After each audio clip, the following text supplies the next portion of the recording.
Mnogi voćari i amateri ne mogu da raspoznaju koji je pupoljak rodni, a koji lisni, pa se često razočaraju kada nakon rodne godine u narednoj skoro da ne bude roda. Kako bi voćka rađala svake godine, mora se obavljati kvalitetna prihrana tokom cijele sezone. Naime, voćka će formirati veći broj lisnih pupoljaka ako je rod u toj sezoni bio dobar i zato bez dobre prihrane voćar ne može da očekuje dobar rodni potencijal za narednu godinu. Kako prepoznati rodne pupoljke na voćkama? Najjednostavnije rečeno, sitniji pupoljci su lisni, a veći su rodni.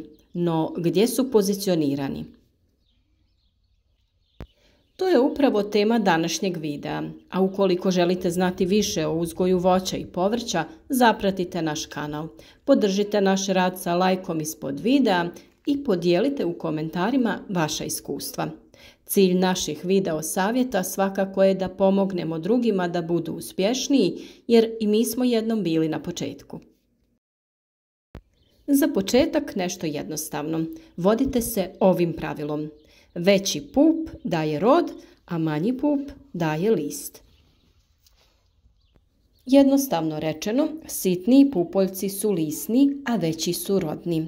Kao što nije dobro kada su na voćkama skoro sve rodni pupoljci, što je slučaj na primjer kod Santa Marije sorte krušaka, isto tako nije dobro da su na granama mahom sitniji, to jest lisni pupoljci. Međutim, ne mora da znači da je svaki veći pupoljak i rodni. Ako tokom vegetacije nije bilo dovoljno dobre ishrane sa elementima koji su potrebni za formiranje roda, kao što su fosfor, kalij, bor i sl., neće doći do formiranja plodova iz svakog većeg pupoljka. Upravo zato balansirana ishrana voćaka i u slučaju dobrog roda ključan je faktor za formiranje generativnih pupoljaka za narednu godinu. U praksi to znači da se od juna obavezno vrši prihrana voćaka sve do pred samu berbu, pa i kasnije, u barem 3 navrata, sve do opadanja 50% listova sa stabla. Tokom ljeta također se oko stabla može dodati i mineralno hranjivo sa više fosfora i kalija, a mora da se uradi i ljetna rezidba koja će da oslobodi voćku viška nerodnih grana i omogući veći dotok hranjivih materija u lisne pupoljke, koji onda mogu da se formiraju u rodne. Ako se sve što je navedeno ne uradi, voćka će da uđe u alternativnu rodnost, to jest jedne godine će da prerodi, a druge će da donese slab ili nikakav rod. Dobro ishranjeni pupoljci, odnosno stabla, lakše će podnijeti i proljetne mrazeve koji posljednjih godina nanose sve veću štetu voćkama. Kod šljiva rodni pupoljci su sa strane, a na vrhu su vegetativni, odnosno lisni pupoljci koji su manji i nije dobro ako prevladavaju u odnosu na rodne, one krupnije. Dok sa druge strane, kod jabučastih voćaka je suprotno. Rodni pupoljci su na vrhu grana, a sa bočnih strana su lisni. Rađaju na kraćim naboranim te kratkim i dužim rodnim granama. Postoje i mješoviti pupoljci koji su srednje razvijeni, ali oni u velikom broju slučajeva daju list, a ne plod. Pomenuta ishrana tokom ljetnih mjeseci, naročito od juna do avgusta, omogućiti će da pupoljci koji rastu u pazuhu listova ili na rodnim granama također budu rodni. Što više takvih rodnih pupoljaka, veći rod u narednoj godini. Gnojidba organskim i mineralnim gnojivima vrlo je važna agrotehnička mjera, jer upravo jesensko-zimska gnojidba omogućava dovoljno vremena da se gnojiva otope, dođu bliže korijenu koji će ih lakše crpiti već na samom početku vegetacije, to jest tokom bubrenja pupova i cvatnje. Najvažnije je primijeniti gnojiva na bazi fosfora i kalija, te nešto manje dušika, koji služi za ishranu korijena tokom zime i njegovo nakupljanje u tkivu drveta.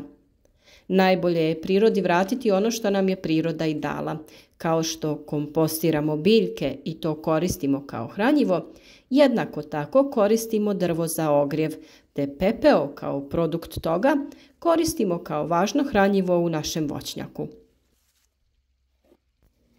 To gnojivo bogato kalijem općenito je dobra nadopuna uz životinjska prirodna gnojiva koja su većinom siromašna kalijem. Kalij u biljaka regulira ravnotežu vode, tkivo onda bude čvrsto i sočno, te igra ulogu u prijenosu hranjivih tvari unutar biljke. U nedostatku kalija, povrće i voće je osjetljivije na sušu, mraz, bolesti i štetnike.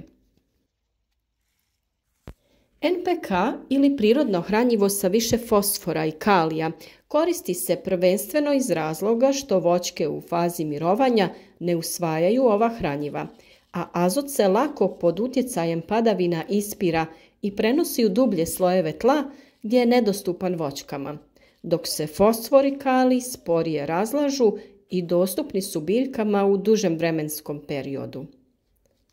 Azotna đubriva zbog toga je mnogo bolje i efikasnije davati u toku vegetacije od marta do maja, kada ih voćke maksimalno mogu iskoristiti. Kada se radi o pepelu, količina kojom se tretira mora biti kontrolirana, a preporuka je da se na površini od 100 kvadratnih metara koristi ne više od 10 kg pepela godišnje, otprilike 100 grama pepela po kvadratnom metru. Jesen i zima su pravo vrijeme za prihranu, odnosno primjenu pepela u voćnjaku. Čak i tokom snježnih dana možete da ga dodajete, te će on postupno da se unosi u tlo otapanjem snijega. Količine pepela koje se proizvedu u običnom kućanstvu su ograničene, pa se tako postupno mogu i koristiti oko voćaka, prihranjujući jednu po jednu. Voćnjaci se prihranjuju najčešće u 3 navrata. Jesenski dio gnojidbe, proljetni dio gnojidbe te dopunska prihrana dušičnim gnojivima nakon cvatnje. Kod određivanja vrste i količine prihrane treba se držati sljedećih pravila.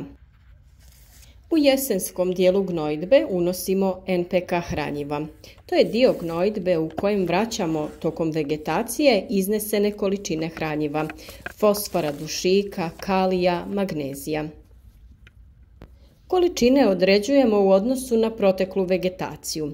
Ako je godina bila vrlo rodna, dajemo veće količine. Ako nije bila rodna, smanjujemo količinu. A u slučaju bujnih i nerodnih stabala u potpunosti izostavljamo ovu gnojidbu. Proljetni dio prihrane sa NPK hranjivima trebao bi biti ujednačene formulacije dušika, fosfora i kalija. Omjer bi trebao biti 15-15-15. To je dio gnojidbe kojim nakon rezidbe i uočavanja proizvodnog potencijala, to jest rodnih pupova za tekuću godinu, korigiramo prema potrebi količinu hranjiva. Ako slijedi rodna godina, dajemo veće količine. Ukoliko slijedi nerodna, utoliko smanjujemo ili izostavljamo gnojidbu. A tu je i prihrana dušikom koje možemo nadoknaditi prihranom sa kan gnojivima. Dopunska prihrana dušičnim gnojivima prvenstveno ovisi o stanju bujnosti nasada ili sorte. Količinu prihrane dušičnim gnojivima određujemo najčešće prema dužini jednogodišnjih grana i vodopija u protekloj vegetaciji. Optimalna dužina jednogodišnje grane je od 20 do 40 cm. Ova hranjiva dodajemo nakon cvatnje kako bi bila dostupna u fenofazi rasta mladica, diobi stanica plodova i rastu staničnih stjenki. Svako produženo djelovanje dušika i rast vrhova mladica po završetku mjeseca juna je nepoželjno. U Ukoliko se u većoj mjeri bavite uzgojem voća, tada se uvijek preporučuje odraditi analizu zemljišta kako bi imali tačne podatke o potrebama tla u voćnjaku za određenim hranjivima. Po stanju u voćnjaku možete i sami probati procijeniti koliko su voćke hranjiva potrošile po urodu od prošle godine, pa shodno tome dati NPK hranjiva, dodati stajnjak ili humus u tlo oko voćke te pepeo kao izvor fosfora i kalija. Nadamo se da su ovi savjeti riješili neke nedoumice i da ćete uspješno pripremiti voćnjak za nadolazeću sezonu. Vremenski uslovi su nepredvidivi, mnogo utječu na uspješnost uzgoja, a ono što mi možemo i trebamo učiniti jeste ojačati voćke hranjivima da budu otporne i izdrže proljetne mrazeve, da prikupe dovoljne količine da iznesu plodove koji će biti kvalitetni i ukusni. Za kraj naš rad podržite sa lajkom, podijelite video sa prijateljima na društvenim mrežama.